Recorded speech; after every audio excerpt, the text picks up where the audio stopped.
DNA with Bharat. IMD అంచనాలు తలకిందులయ్యాయి. ఈ ఏడాది నైరుతి రుతుపవనాల ప్రవేశం మరింత ఆలస్యం కానుంది.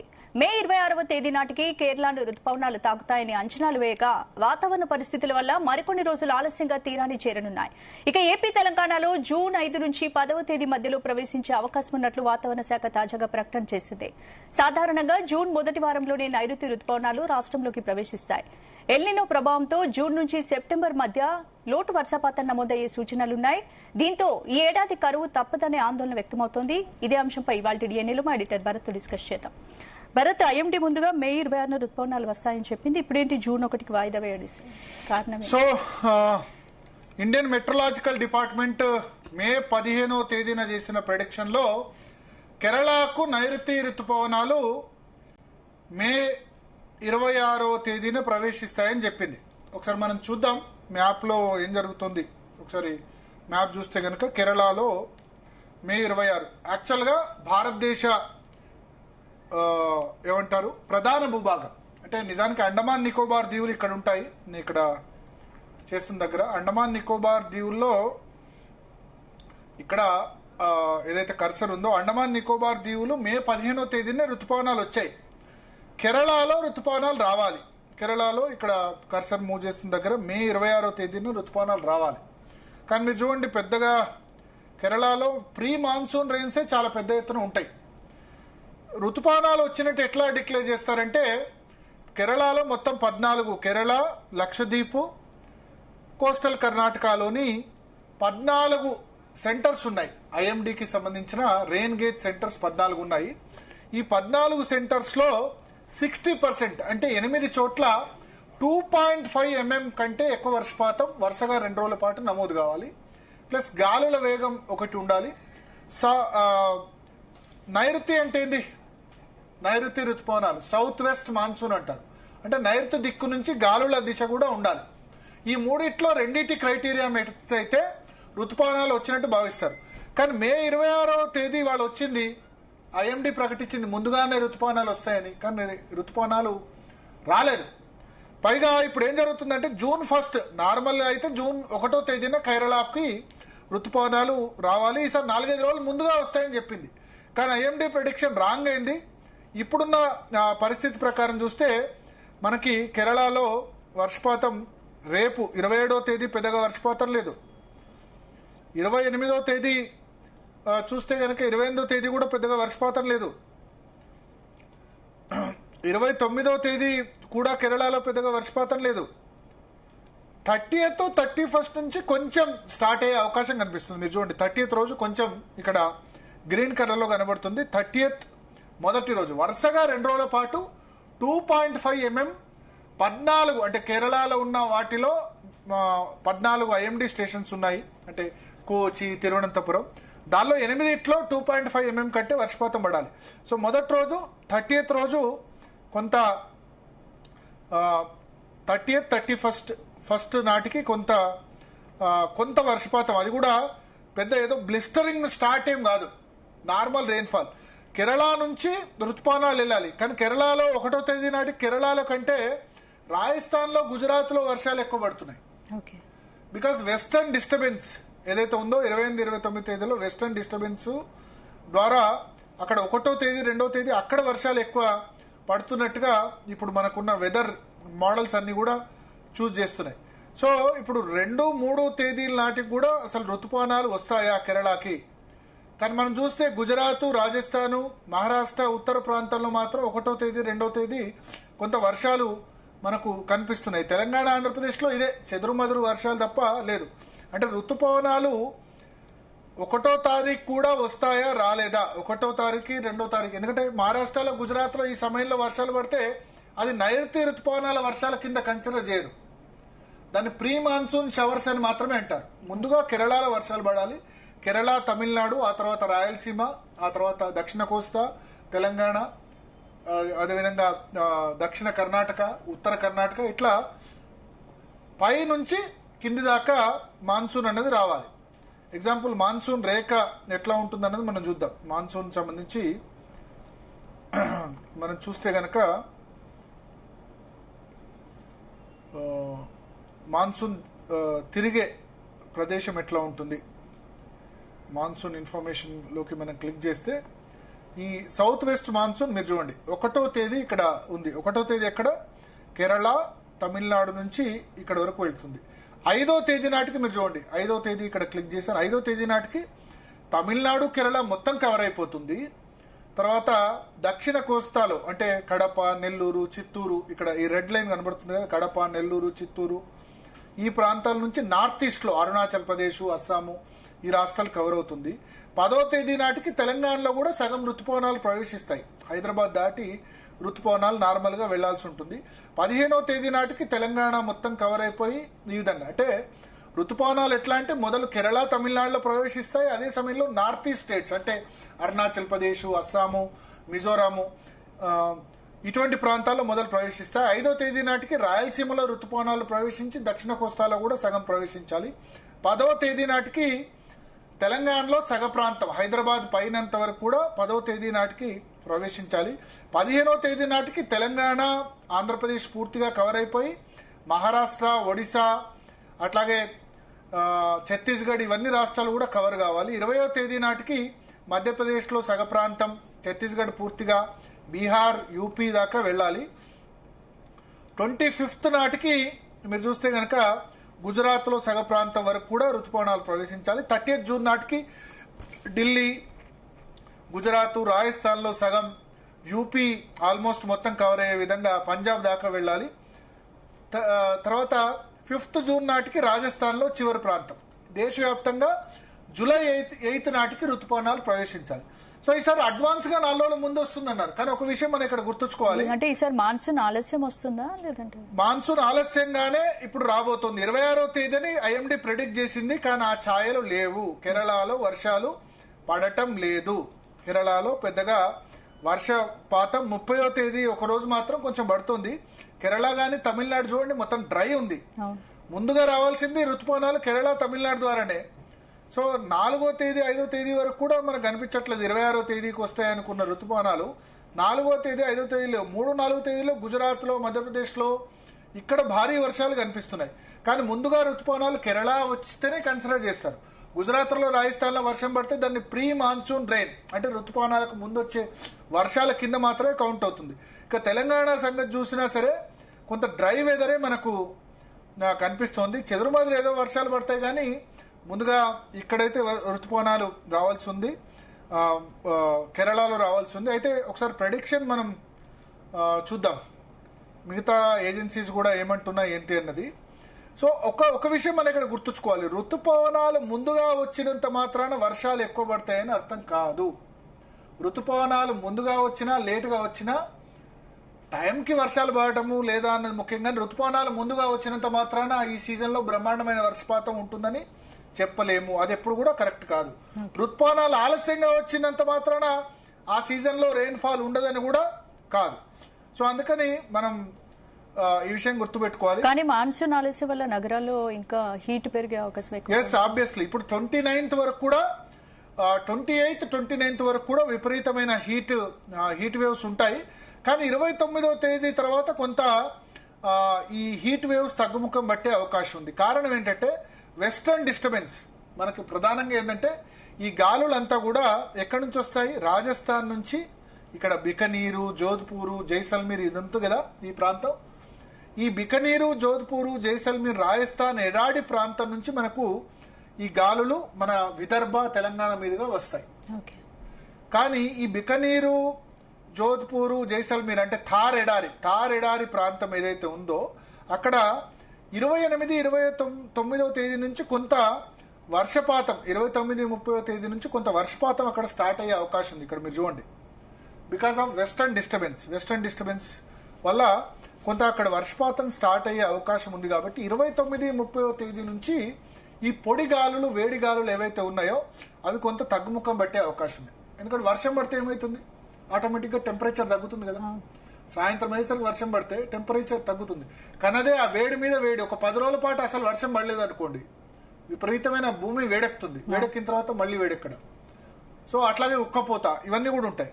కానీ ఈ ఏదైతే హీట్ వేవ్స్ ఉన్నాయో, మొన్నటి వరకు వచ్చిన హీట్ వేవ్స్ క్రమక్రమంగా కొంత తగ్గుముఖం పట్టే అవకాశం ఉంది because of western disturbance. Rajasthan నుంచి వీచే వేడి గాలుల అన్నది 31st ఫస్ట్ నుంచి మీరు చూస్తే గనక ఈ మధ్యప్రదేశ్, రాజస్థాన్లో ఈస్ట్ ప్రాంతంలో ఇక్కడ వర్షాలు పడబోతున్నాయి. అంటే ఎడారి ప్రాంతం, పూర్తి ఎడారి ప్రాంతం కాకుండా ఈ వర్షం పాతం ఏదైతే ఉందో దానివల్ల ఇక్కడ నుంచి వేడి గాలులు తెలంగాణకి లేకపోతే కోస్తాంధ్రకి, విదర్భ ప్రాంతాలకు ఏవైతే వీస్తాయో ఆ వేడి గాలులని ఈ వర్షపాతం వల్ల కొంత మేనేజ్ అయ్యే అవకాశం ఉంది. కానీ తెలంగాణకి నెక్స్ట్ 10 days లో 31st ఫస్ట్ రెయిన్ కొంత పడొచ్చు అని ఎక్స్పెక్ట్ చేస్తున్నారు. బట్ పెద్దగా కంటిన్యూస్ రెయిన్ ఫాల్ అయితే మనకైతే లేదు. అంటే ఓవరాల్ గా తెలుగు రాష్ట్రాల్లో ఈసారి సాధారణ వర్షపాతమే నమోదవుతుంది. అంటే ఇప్పుడు ఐఎండీ చెప్పింది ఏంటంటే సాధారణం కంటే తక్కువ వర్షపాతం నమోదవుతుందని చెప్పింది ఓవరాల్ గా, ఎందుకంటే బికాస్ ఆఫ్ ఎల్నినో ప్రభావం. కానీ మనం చాలా మంది చెప్తున్నారు ఏంటంటే సూపర్ ఎల్నినో, దీనివల్ల అసలు వర్షాలు ఉండవు అని చెప్తున్నారు. కానీ ఎల్నినో కంటే భారతదేశంలో 2 అంశాలు ప్రధానంగా కీలక పాత్ర పోషిస్తాయి. ఒకటి ఐఓడి అంటే ఇండియన్ ఓషియన్ డయాపోల్, అంటే హిందూ మహాసముద్రంలో ఏదైతే ఏర్పడుతుంది. ఎందుకంటే మనకు ఎల్నినో అంటే పసిఫిక్ మహాసముద్రంలో గాలులు వేడెక్కడాన్ని, అంటే పసిఫిక్ మహాసముద్రంలో టెంపరేచర్స్ వేడెక్కడాన్ని ఎల్నినో అని చెప్తారు. అదేవిధంగా పసిఫిక్ మహాసముద్రంలో ఉష్ణోగ్రతలు తగ్గడాన్ని లానినో అంటారు. లానినో సంవత్సరంలో బాగా వర్షాలు పడతాయి. పోయిన సంవత్సరం లానినో. ఎల్నినో సంవత్సరంలో పసిఫిక్ మహాసముద్ర టెంపరేచర్స్ విపరీతంగా వేడెక్కుతాయి. వేడెక్కడం వల్ల ఏం జరుగుతుంది? అల్పపీడనాలు, వాయుగుండాలు ఇట్లా రాకపోవడం వల్ల వర్షాలు తక్కువ పడతాయి. కానీ మన ఇండియన్ క్లైమేట్ ని మనం ఎక్కడున్నాం? బంగాళాఖాతంలో, అరేబియా సముద్రం, అంటే ఏంది ఇవన్నీ కూడా హిందూ మహాసముద్రం, ఇండియన్ ఓషియన్ లో తీరంలో మనం ఉన్నాం. ఈ ఇండియన్ ఓషియన్నే దీనికి సంబంధించిన ఈ మహాసముద్రంలో భాగమే బంగాళాఖాతమైన లేదా ఏమంటారు ఇండియన్ ఓషియన్ లో ప్రధాన భాగమే మనకి బంగాళాఖాతం, అదేవిధంగా అరేబియా సముద్రం. ఒకసారి చూస్తే కనుక పసిఫిక్ ఓషియన్ ఎక్కడ ఉంటుంది? ఇది చూడండి, ఇది ఇండియన్ ఓషియన్ అంటారు. హిందూ మహాసముద్రం, మన దాని పేరు హిందూ మహాసముద్రం తెలుగులో అంటాం Indian ocean. So Indian ocean లో బే ఆఫ్ బెంగాల్ అంటే బంగాళాఖాతం ఒక భాగం, అరేబియన్ సీ ఒక భాగం, అరేబియా సముద్రం అంటే తూర్పు తీరం. మన వైజాగ్ ఇటువంటి ఉన్న చోట అంతా కూడా బంగాళాఖాతం ఉంటుంది. అరేబియా సముద్రమే ముంబై, కేరళ ఈ తీరం అంతా కూడా అరేబియా సముద్రం. ఇదంతా కూడా పార్ట్ ఆఫ్ ఇండియన్ ఓషియన్. కానీ పసిఫిక్ మహాసముద్రం ఎక్కడ ఉంటుంది? South Pacific ocean, north Pacific ocean మనకు చాలా దూరంలో, అంటే యునైటెడ్ స్టేట్స్ పక్కన లేకపోతే ఇటువైపు ఉంటుంది. సో మన మీద ఎక్కువ ఇంపాక్ట్ ఇండియన్ ఓషియన్ డయాపోల్, పాజిటివ్ డయాపోల్ అయితే గనక మనకు వర్షపాతం పెద్దగా ప్రాబ్లం ఉండదు. ఇప్పుడు ఎల్నినో సంవత్సరాలు మనం చూద్దాం. 2015 బాగా ఎల్నినో ఎఫెక్ట్ కనిపించి అసలు వర్షాలు 20-30% తక్కువ పడ్డాయి. దీనివల్ల లాతూర్లో మనకు గుర్తునే ఉంటుంది, ట్రైన్లో వాటర్ సప్లై చేశారు. ట్రైన్లలో ఇంతకుముందు పెట్రోల్ డీజిల్ తీసుకొచ్చే వాళ్ళు కాదు, లాతూర్లో కరువు వచ్చి పెట్రోల్ డీజిల్ 2014-15 సంవత్సరాలు విపరీతమైన కరువు, డ్రాట్. ఆ తర్వాత తెలంగాణలో ఈ 9 సంవత్సరాల్లో మంచి వర్షాలు పడ్డాయి. 2019 అయినా 2023 తెలంగాణలో మంచి వర్షాలు పడ్డాయి, తక్కువ వర్షాలు ఏం పడలేదు. అవి ఎల్నినో ఇయర్సే, కానీ ఇండియన్ ఓషియన్ డయాపోల్ కారణంగా మంచి వర్షాలు పడ్డాయి. సో ఈ వర్షపాతం కూడా దేశమంతటా ఒక చోట ఉండదు, ఒక స్థిరంగా ఉండదు. ఒక చోట ఎక్కువ పడవచ్చు, ఇంకో చోట తక్కువ పడవచ్చు. సో అందుకని ఎల్నినో సంవత్సరం అయినంత మాత్రాన మనం అసలు ఏం వర్షాలు పడవు, తక్కువ పడుతుంది అని ఓవరాల్ గా దేశవ్యాప్తంగా, ప్రపంచవ్యాప్తంగా తక్కువ వర్షాలు ఉంటాయి. కానీ ఎక్కడ ఎక్కువ ఉంటుంది, ఎక్కడ తక్కువ ఉంటుంది అనేది మనం ఇప్పుడే ఖచ్చితంగా చెప్పలేము. ఇప్పుడు 15 రోజుల క్రితమే వాతావరణ శాఖ చెప్పింది మే 26న ఋతుపవనాలు వస్తాయని. ఇవాళ ఏం చెప్తుంది? ఇంకా 5-6 రోజులు సమయం పట్టొచ్చు అని చెప్తుంది. సో వాతావరణ ప్రెడిక్షన్, వెదర్ ప్రెడిక్షన్ అనేది ఒక 5 రోజులు 6 రోజులు ప్రెడిక్షన్ చేయగలుగుతాం తప్ప ఖచ్చితంగా ఓ 10 రోజులు 15 రోజుల తర్వాత వెదర్ ప్రెడిక్షన్ ఆల్సో యాక్యురేట్ గా ఉండదు. ఇప్పుడు ఇక్కడ మనం ఏమంటారు, ఇది కూడా ఒక శాస్త్రం. ఇలా జరిగితే అలా జరగచ్చు, అలా జరిగితే ఇలా జరగచ్చు అని చెప్పొచ్చు తప్ప ఖచ్చితంగా ఈ సీజన్లో ఇంత పడుతుంది వర్షం, తక్కువ పడుతుంది, ఎక్కువ పడుతుంది అనేది ఒక 5-6 రోజులకు మించి కరెక్ట్గా ప్రెడిక్షన్ అన్నది ఇంతవరకు కూడా రాలేదు. ఇప్పుడు నెక్స్ట్ మనం ఒక 5-6 రోజులు చూద్దాం. నెక్స్ట్ 5-6 రోజుల్లో అంటే ఇవాళ నుంచి 31st వరకు, ఇవాళ నుంచి 31st వరకు కొంత హైదరాబాదు, దక్షిణ తెలంగాణలో కొంచెం వర్షాలు మనకు కనబడుతున్నాయి. కొంచెం అంటే లైట్. ఈ 5 రోజులు కలిపితే ఒక 5 మిల్లీమీటర్లు 10 మిల్లీమీటర్ల వర్షపాతం మనకు కనిపిస్తుంది. కేరళలో చూద్దాం. కేరళలో చూడండి, ఈ 5 రోజులు కలిపితే ఒక 15-20 సెంటీమీటర్ల వర్షపాతమే. నార్మల్గా కేరళలో మీకు మాన్సూన్లో ఎట్లా ఉంటుందంటే 5 రోజుల్లో దాదాపు 30-40 సెంటీమీటర్ల వర్షం పడుతుంది. కేరళ హైయెస్ట్ రెయిన్ఫాల్ దేశంలో కలిగిన ప్రాంతాల్లో కేరళ కూడా ఒకటి. కానీ మీకు చూడండి కేరళలో ఈ ప్రాంతాల్లో అది కూడా ఇప్పుడు లేదు వర్షాలు.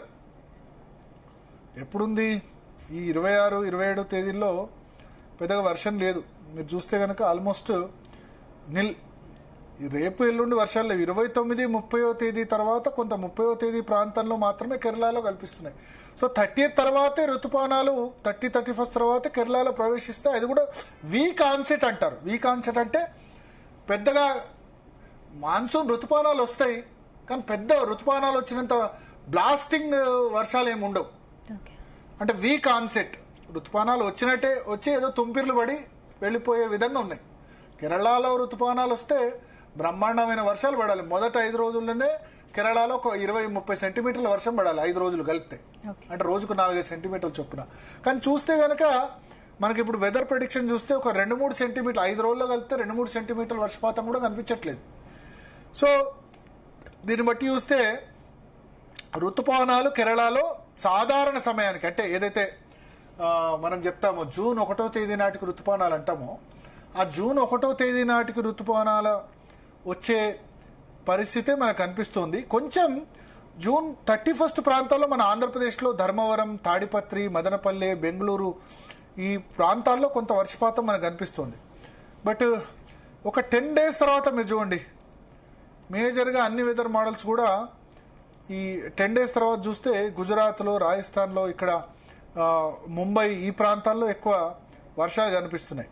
సో ఇవంతా కూడా ప్రీ మాన్సూన్ షవర్స్ అని చెప్పొచ్చు. ఇంకో వెదర్ మోడల్ కూడా చూద్దాం. ఇంకో వెదర్ మోడల్ ప్రకారం చూస్తే మీరు చూడండి ఈ 5 రోజుల్లో కొంచెం హైదరాబాద్ చుట్టుపక్కల ఒక చిన్నగా 2-3 సెంటీమీటర్లు, ఎంత 20 మిల్లీమీటర్స్ అంటే ఒక 2 సెంటీమీటర్లు 5 రోజుల్లో హైదరాబాద్ చుట్టుపక్కల ప్రాంతాల్లో వర్షం పడుతుంది. 5 రోజులు కలిపితే అని చెప్తోంది. కేరళలో కూడా బ్లాస్టింగ్ వర్షాలు ఏం లేవు.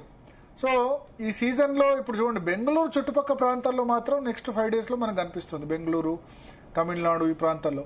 కేరళలో ఎక్కడైతే వర్షాలు బ్లాస్టింగ్ రెయిన్స్ ఉండాలో 5 రోజుల్లో కలిపితే నెక్స్ట్ 5 daysలో 4 సెంటీమీటర్ల వర్షపాతం ఉంది కేరళలో.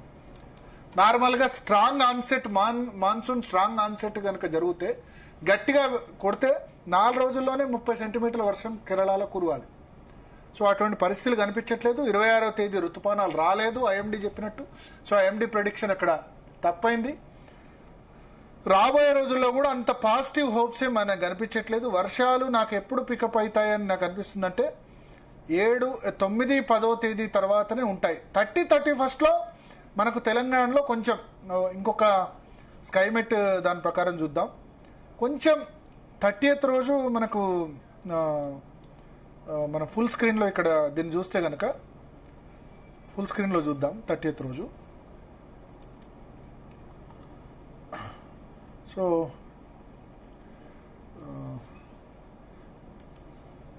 ఇక్కడ చూడండి 30th రోజు ఈ మదనపల్లి అంటే ఆంధ్ర తెలంగాణ బార్డర్లో కర్నూలులో ఈ 28th ఇది, ఆ తర్వాత 29th ఇది, 29th కర్ణాటకలో ఈ ప్రాంతాల్లో మనకు వర్షాలు కనిపిస్తున్నాయి. 30th ఇది సిచ్యువేషన్. 30th కొంచెం దక్షిణ తెలంగాణలో మహబూబ్ నగర్, కర్నూలు ఈ జిల్లాలో కొంత వర్షపాతం మనకు కనిపిస్తుంది. 31st హైదరాబాద్ ఆనుకున్న ప్లేస్లో కనిపిస్తుంది. అయితే 31st కొంచెం కేరళలో మనకు వర్షాలు కనిపిస్తున్నాయి కేరళ దీనిలో. తర్వాత 1వ తేదీ మీరు చూడండి కేరళలో కర్ణాటకలతో పాటు ఇక్కడ ఉత్తరప్రదేశ్, హర్యానా, రాజస్థాన్ ప్రాంతాల్లో కూడా వర్షాలు కనిపిస్తున్నాయి. వెస్టర్న్ డిస్టర్బెన్స్ కన్ఫ్లుయెన్స్ జోన్ అక్కడ కనబడుతుంది. జూన్ 1, 2 కొంచెం ఉత్తర తెలంగాణలో వర్షాలు కనిపిస్తున్నాయి. మళ్ళీ 3rd నుంచి dry weather. 3rd, 4th, 5th, 6th, 7th dry వెదరే తెలంగాణలో. 8th, 9th. సో తెలంగాణ ప్రకారం చూస్తే నెక్స్ట్ 13-12 రోజుల్లో పెద్దగా వర్షాలు లేవు. కానీ మీరు చూడండి ఈ అరేబియా సముద్ర తీరాన్ని ఆనుకున్న కోస్టల్ కర్ణాటక కానీ, మహారాష్ట్ర కానీ ఇక్కడ కొంచెం మంచి వర్షాలే కనబడుతున్నాయి. ముంబై కానీ ఇటువంటి చోట 3rd, 4th నుంచే మంచి వర్షాలు కనబడుతున్నాయి. సో నాకైతే 10వ తేదీ వరకు కూడా తెలంగాణలో ఋతుపవనాలు వచ్చిన పరిస్థితి కనిపించట్లేదు రైతులకు. ఎందుకంటే ఇప్పుడు రోహిణి కార్తె నడుస్తుంది. రోహిణి కార్తెలో ఏమని చెప్తారు, రోళ్లు పగిలే ఎండలని చెప్తారు, రోళ్లు కూడా పగిలిపోతాయని చెప్తారు. నెక్స్ట్ మృగశిర కార్తె June 8 ఆ ప్రాంతాల్లో వస్తుంది. ఆ మృగశిర కార్తె ప్రాంతంలో చేప ప్రసాదం తీసుకుంటారు, అప్పుడు వర్షాలు పడతాయని చెప్తారు. బహుశా June 8 వరకు కూడా సిగ్నిఫికెంట్ వర్షాలు లేవు. కానీ 30, 31వ తేదీల్లో కొంత వర్షపాతం మనకు కనిపిస్తుంది తెలంగాణలో. 30th, 31st ఆంధ్రప్రదేశ్లో కూడా అనంతపురం, కర్నూలు ఈ జిల్లాల్లో కొంత వర్షపాతం 30, 31st వస్తుంది. దీనివల్ల హీట్ వేవ్ అయితే కొంచెం తగ్గుముఖం పడుతుంది. అట్లాగే మిగతా చోట్ల అరేబియా సముద్రంలో అక్కడ ఇక్కడ వర్షాలు పడుతున్న చోటి ఇంకా హీట్ వేవ్స్ అంటే 46 డిగ్రీలు 47 డిగ్రీల ఉష్ణోగ్రతలు అయితే నమోదు అవడానికి తక్కువ ఛాన్స్ ఉంది. ఎందుకంటే వర్షాలు రాజస్థాన్లో ఆ ప్రాంతాల్లో పడితే ఏమవుతుందంటే మనకి కొంచెం తక్కువ ఉండడానికి అవకాశం ఉంటుంది. ఇక్కడ మనం ఫోర్కాస్ట్ కూడా చూస్తే కనుక ఇప్పుడు చూడండి, నెక్స్ట్ 3 daysలో కొంత ఇప్పుడు హైదరాబాద్లో వాటిలో తగ్గుముఖం పెట్టున్న ఈ ఓవరాల్గా 12 kilometers రెయిన్ఫాల్ ఫోర్కాస్ట్ మీరు చూడండి. 24, 25, 26 ఈ డేస్ అన్ని కూడా ఆల్మోస్ట్ డ్రైగా ఉన్నాయి. ఇవాళ ఎక్కడైనా వర్షం పడ్డదా అంటే స్ట్రేట్ రెయిన్ఫాల్ ఒక నిర్మల్లో ఒక చోట మాత్రం వర్షం పడ్డది 5 millimeters. హైదరాబాద్లో వర్షం పడలేదు. సో ఇదే విధంగా ఉంటుంది. నెక్స్ట్ చూస్తే కనుక 30, 31వ తేదీలో కొంత వర్షం పడవచ్చు. కానీ హీట్ వేవ్స్ మాత్రం కొంత 29, 30వ తేదీ తర్వాత తక్కువ ఉంటుంది. బట్ తెలంగాణలో వర్షాలు అయితే నెక్స్ట్ 15 daysలో 30, 31st డేస్లో కొంచెం ఛాన్స్ ఉంది. ఆ తర్వాత పెద్దగా ఒక 31వ తారీఖు తర్వాత 1, 2 తేదీల నుంచి 1, 2 తర్వాత కొంచెం 2వ తేదీ నుంచి మళ్ళీ 3వ అంటే 3rd రాష్ట్ర అవతరణ దినోత్సవం తెల్లారి నుంచి కూడా కొంచెం డ్రై వెదరే ఉంటుంది. కానీ సార్ ఎల్నినో ఎఫెక్ట్ ఎక్కువగా ఉంటుందని అంటున్నారు కదా భరత్. ఎల్నినో ఎఫెక్ట్ వల్ల తెలుగు రాష్ట్రాల్లో మరి ఏమైనా కరువు వచ్చే పరిస్థితులలో తెలుగు రాష్ట్రాలు కాదు ఓవరాల్ గా ఎల్నినో వల్ల భారతదేశంలో తక్కువ వర్షపాతం నమోదయ్యే అంచనా ఉంది. కానీ ప్రతి ఎల్నినో సంవత్సరంలో అట్లా జరగలేదు. నేను ఇంతకుముందు చెప్పినట్టు 2015లో జరిగింది. 4 సంవత్సరాలకు ఒకసారి వస్తుంది ఎల్నినో. ఈసారి సూపర్ ఎల్నినో అంటున్నారు. సూపర్ ఎల్నినో అంటే పసిఫిక్ మహాసముద్ర జలాలు ఒక సెంటీగ్రేడ్ కంటే సాధారణం కంటే 1 సెంటీగ్రేడ్ ఎక్కువ ఉంటే ఎల్నినో అంటారు. సూపర్ ఎల్నినో అంటే పసిఫిక్ మహాసముద్ర జలాలు సాధారణం కంటే 2 సెంటీగ్రేడ్ డిగ్రీలు ఎక్కువ వేడితో ఉంటే, అంటే నార్మల్ గా సీ సర్ఫేస్ టెంపరేచర్ సముద్ర ఉపరితల ఉష్ణోగ్రతలు 29 to 25, 26 degrees అట్లా ఉంటాయి. సో ఆ సీ సర్ఫేస్ టెంపరేచర్స్ ఏవైతే ఉన్నాయో అది 1 నుంచి 2 సెంటీగ్రేడ్లు ఎక్కువ ఉంటే సూపర్ ఎల్నినో అంటారు. దాని ఎఫెక్ట్ ఇండియా కంటే ఇండియా మీద వాతావరణ పరిభాషలు చెప్పాలంటే ఇండియన్ ఓషన్ డయాపోల్ IOD, తర్వాత MJO అంటే మోడర్న్ జూలియన్ ఒసిలేషన్, అంటే ఆ శాస్త్రవేత్త పేరు మీద పెట్టారు. MJO Madden Julian oscillation. ఇవి రెండు భారతదేశం మీద ఎక్కువ ప్రభావం చూపిస్తాయి. ఎల్నినో వల్ల ప్రపంచవ్యాప్తంగా ప్రభావం ఉంటుంది. బట్ భారతదేశం మీద పర్టికులర్ ఎందుకంటే పసిఫిక్ మహాసముద్ర జలాలు వేడెక్కడం కంటే ఎక్కువ మన ఇండియన్ ఓషన్, ఎందుకంటే మనకు ఈ అల్పపీడనాలు కానీ లేకపోతే ఉపరితల ఆవర్తనాలు వాయుగుండాలు ఏర్పడడం బే ఆఫ్ బెంగాల్లో బంగాళాఖాతంలో అరేబియా సముద్రంలో జరుగుతూ ఉంటాయి కదా. సో దీని ఇంపాక్ట్ ఎక్కడ ఇండియన్ ఓషన్ హిందీ మహాసముద్రంలో ఎక్కువ ఇంపాక్ట్ ఉంటుంది. ఈ IOD MJO Madden Julian oscillation ఏదైతే ఉందో దీనివల్ల మనకు పాజిటివ్ IOD ఉందనుకోండి ఇబ్బంది లేదు, నెగటివ్ IOD ఉందనుకోండి డెఫినెట్ గా డిస్టర్బ్ అవుతుంది. సో 2019-23లో మాత్రం ఎల్నినో ఇయర్స్ లో కూడా వర్షాలు పడ్డాయి. ఇన్ఫాక్ట్ తెలంగాణలో అయితే బ్రహ్మాండంగా పడ్డాయి. ఆ విషయం గుర్తుంచుకోవాలి. సో లెటస్ ప్రిపేర్, మన రైతులు కూడా ప్రిపేర్ కావాలి. చూద్దాం ఏం జరుగుతుందో. బట్ 30, 31st కొంచెం వర్షాలు పడే అవకాశం ఉంది. బట్ మళ్ళీ 9th, 10th వరకు అయితే ఋతుపవనాలు వచ్చే అవకాశాలు తెలంగాణలో నాకు అనిపించట్లేదు. కేరళలో కూడా 1st, 2nd తర్వాత ఋతుపవనాలు వస్తాయి. అది కూడా వెరీ వీక్ ఆన్సెట్, అంటే పెద్దగా ఎక్కువ వర్షాలు ఉండే పరిస్థితి అయితే మనకు కనిపించట్లేదు. రైట్. ఓకే భరత్, ఇక నెక్స్ట్ టాపిక్ వెళ్ళే ముందు DNA లో షార్ట్ బ్రేక్ తీసుకుందాం. స్టేట్